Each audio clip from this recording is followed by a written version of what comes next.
Hari Buruh Internasional yang diperingati pada hari ini menjadi momen refleksi dari berbagai sisi peningkatan daya saing ketenagakerjaan di Indonesia.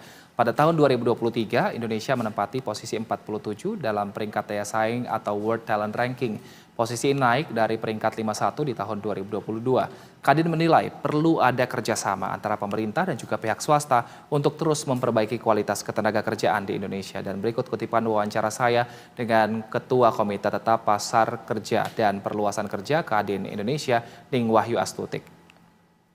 Ya, kita harus jujur mengakui ya kalau kita bicara tenaga kerja di Indonesia. Yang pertama adalah kita sudah pernah mencapai di angka 41.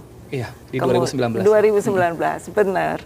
Jadi kenapa waktu itu kemudian kita menjadi 57 dan kemudian ke 47. Ke 51 dan kemudian ke 47. Ya karena waktu itu kita terjadi COVID ya. Nah setelah terjadi COVID, kemudian kita tidak siap itu. Ketika harus kemudian bekerja lewat online atau belajar lewat online ya.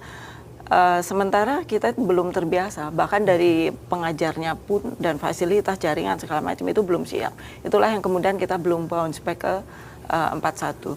Tapi kita tahu bahwa pemerintah sudah melakukan banyak hal dalam hal ini untuk memperbaiki kualitas tenaga kerja kita.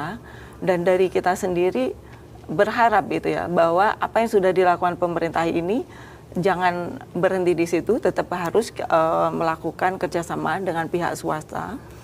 Utamanya dengan pihak swasta yang tentunya mempunyai kualitas yang baik, pengalaman yang mumpuni, pengetahuan yang mumpuni seperti itu ya.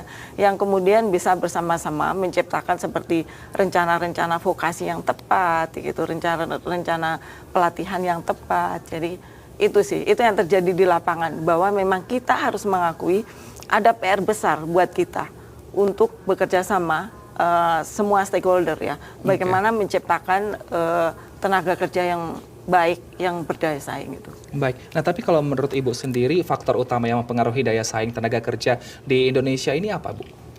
Yang utama tentunya dari kemampuannya ya, artinya keahlian, keterampilan yang seperti itu. Makanya sudah tepat sebenarnya kita ada magang, kemudian ada vokasi, ada BLK segala macam, itu sebenarnya sudah tepat. Hanya saja yang masih kurang adalah ketepatan antara yang dibutuhkan dan yang dilatihkan. Itu jadi kadang-kadang terjadi gap di situ sehingga tidak tercapai apa yang sebenarnya menjadi tujuan kita.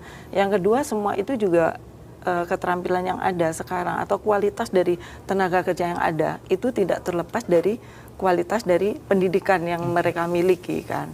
Nah, jadi dari pendidikan mereka itu balik lagi kualitas dari lembaga pendidikannya, kurikulumnya, ya kan, dan kemudian pengajarnya, semua yang kita miliki itu kurang memiliki flexibility lah kalau saya bilang itu. Jadi yang dibutuhkan tuh apa? Kita tidak bisa langsung switch gitu. Bahwa lapangan membutuhkan ini, jadi dari sekolah itu harus align dengan ini, itu belum terjadi. Kalau kita bisa ngomong kayak semacam link and match.